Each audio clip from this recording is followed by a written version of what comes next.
CBN, the Christian Broadcasting Network. It doesn't seem like that to me.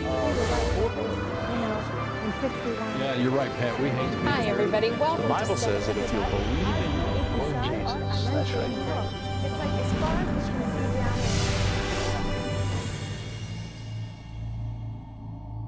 Hallelujah. When you turn on the 700 Club, you're watching a program that has been on the air continuously since 1966. It's one of the longest-running daily programs in television history.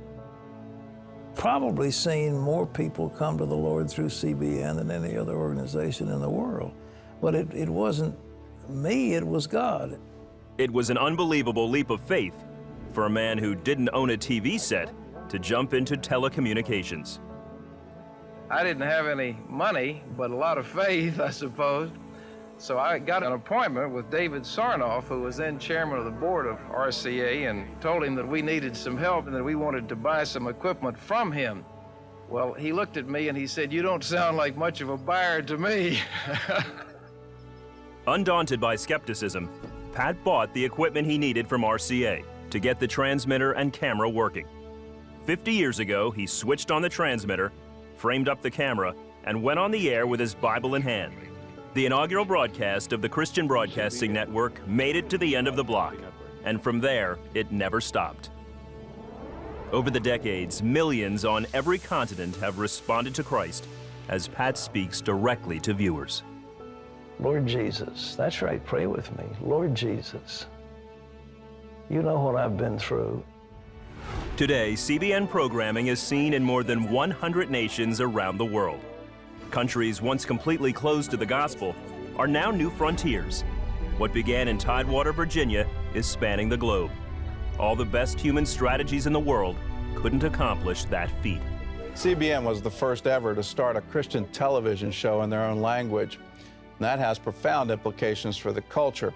When you show people what Jesus is doing today for people that look like them, talk like them, it's not some far-off story that happened 2,000 years ago.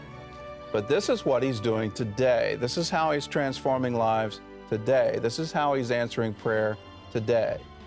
Well, that just spreads like wildfire through a culture. I wanted to be part of God's plan, and I think that His plan is for world evangelization and to bring millions to the kingdom, and He's let me be part of it. In 1978, Pat was reading out of the scriptures in Isaiah.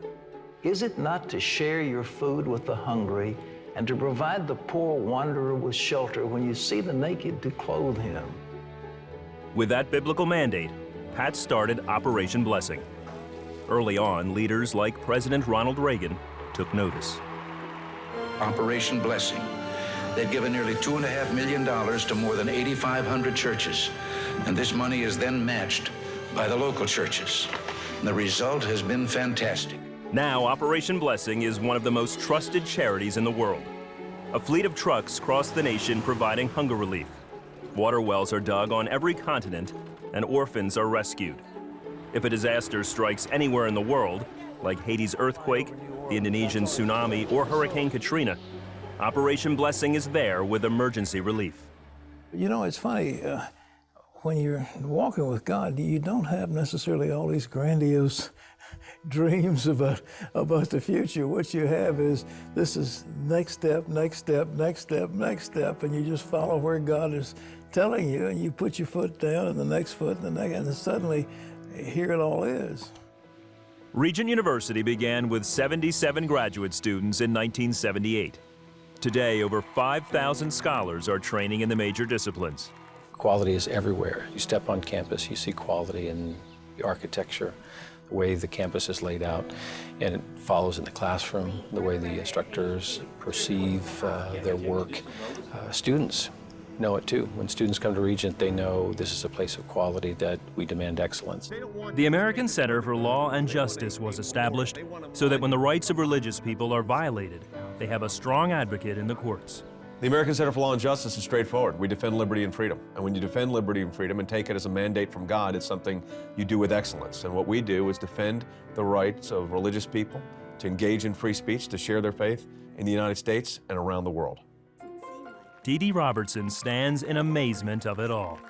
I have seen more than I ever dreamed I would see. I have done more than I ever dreamed I would do. And it's just been a very exciting life. And working for the Lord is an exciting thing to do. Following His leading and doing the things that He wants you to do. The story of their meeting has been told before, but every time Dee Dee tells it, there is still a sparkle in her eye. They met at Yale. Pat was studying law and Dee Dee was getting her master's in nursing. Dee Dee says from the first moment she met Pat, there were sparks, real sparks, and a small fire. Well, that's kind of an exciting tale. He came to an open house that the student nurses had, and I was trying to escape from someone else, and I said I had to work at the refreshment table, and I went down there. Was nothing I could do, so I tried to look busy, and my hair caught on fire, and Pat jumped up and put it out with his bare hands. And somehow the fire that he put out in my hair moved to my heart, and it's never left. There were some very hard times, especially when we were first starting out, and I had 3 children. The oldest was 3.5, and it was just a lot of work, a lot of sacrifice. I just thank them for the example that they set. And that's, I think, what is unique about the two of them. They both were willing to submit themselves to God. So they're a beautiful, beautiful couple together. God definitely knew when He put them together. Their passionate love for Christ, faith in His goodness, and belief in His creative power are the hallmarks of the Robertson family and the heartbeat of CBN's first 50 years. Never left my first love. That was it.